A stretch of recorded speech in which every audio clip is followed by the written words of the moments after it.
तुमने अपने ससुर को ननद के घर क्यों छोड़ा है?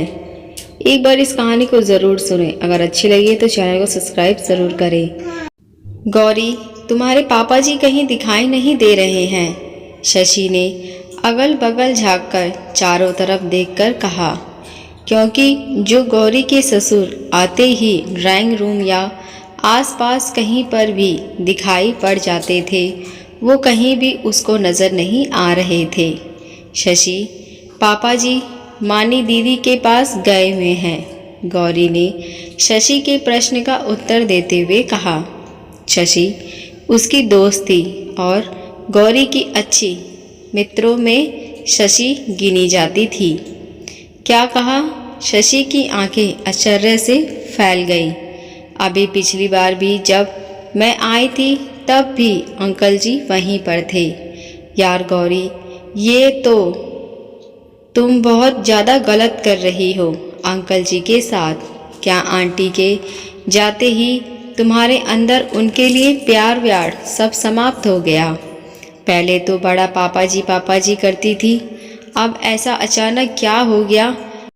मेरे तो ये तुम्हारा व्यवहार समझ में बिल्कुल भी नहीं आया। तुम लोगों के पास सब सुख सुविधाएं होते हुए भी अपने ससुर को ननद के घर छोड़ा हुआ है, और इससे तो तुम्हारी बदनामी भी बहुत होगी कि गौरी ने अपने ससुर की सेवा से बचने के लिए उसको ननद के पास छोड़ दिया, जबकि मैंने हमेशा देखा कि अंकल जी तुमको अपनी बेटी जैसा ही प्यार देते हैं। यहाँ तक कि वो मेरे आने पर भी कितना ज़्यादा खुश हो जाते थे।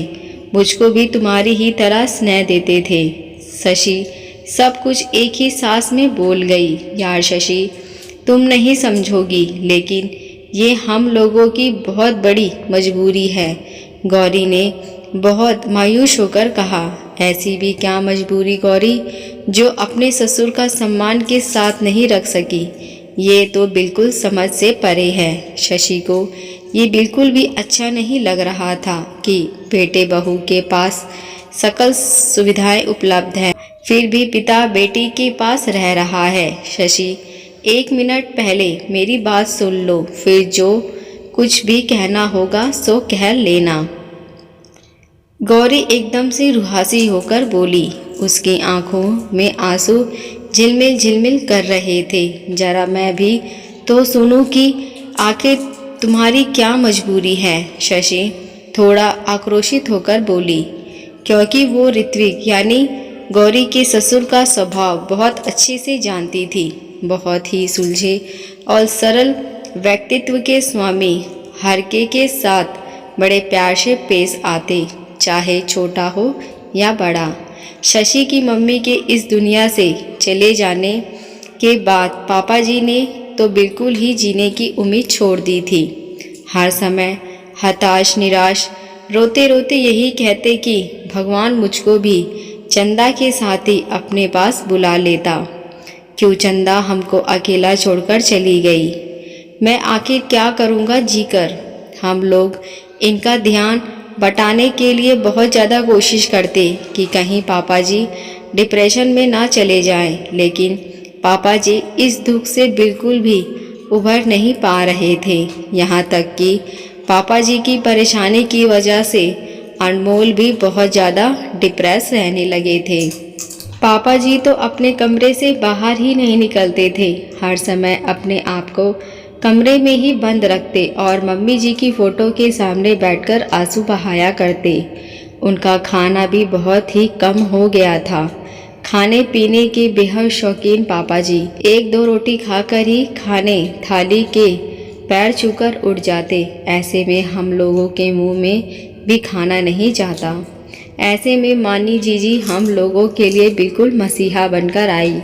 तुमको तो पता ही है कि मेरे दोनों ही बेटे बड़े हो गए हैं और इसलिए हॉस्टल में ही रहकर पढ़ाई कर रहे हैं। मैंने जीजी को पापा जी की हालत से अवगत करवाया, तभी जीजी ने हम लोगों के आगे ये प्रस्ताव रखा कि क्यों ना पापा जी को वो अपने साथ ले जाएं। उनके बच्चे अभी छोटे हैं।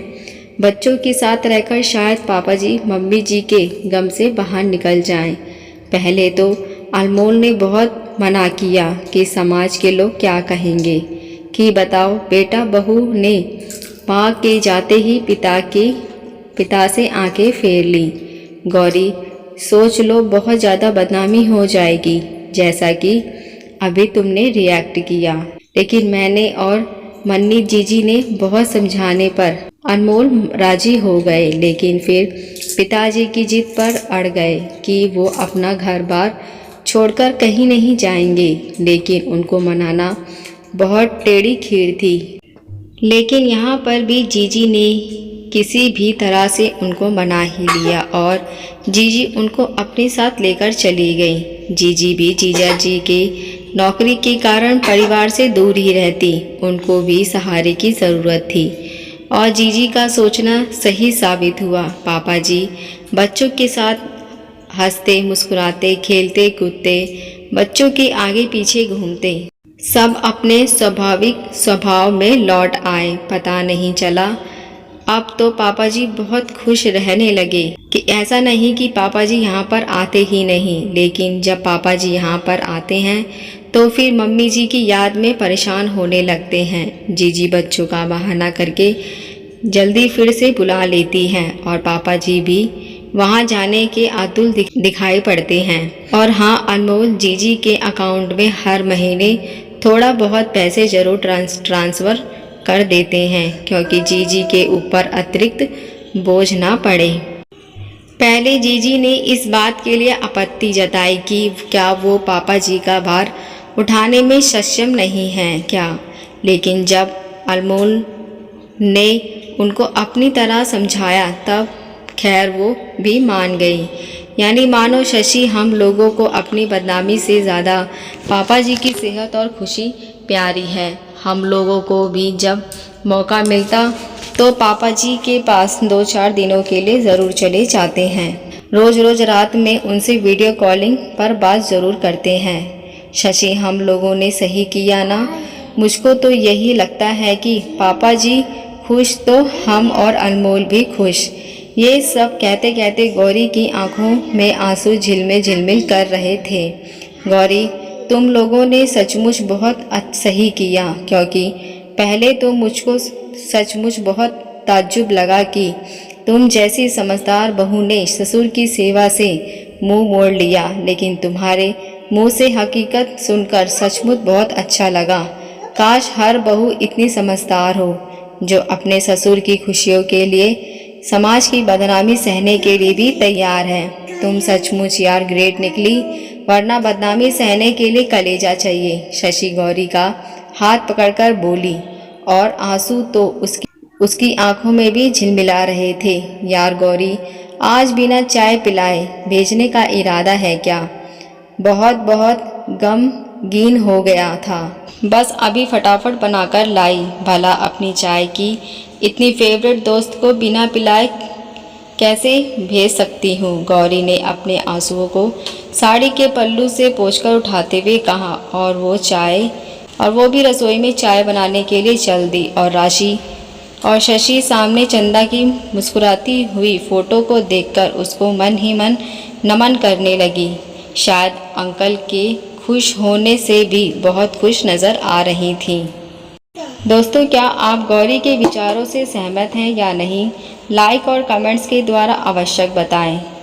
अगर आप हमारे चैनल पर पहली बार आए हैं तो मेरे चैनल को सब्सक्राइब, लाइक, शेयर ज़रूर करें। अब मिलते हैं नई कहानी के साथ। देखने और सुनने के लिए धन्यवाद। प्लीज़ सब्सक्राइब करें चैनल को।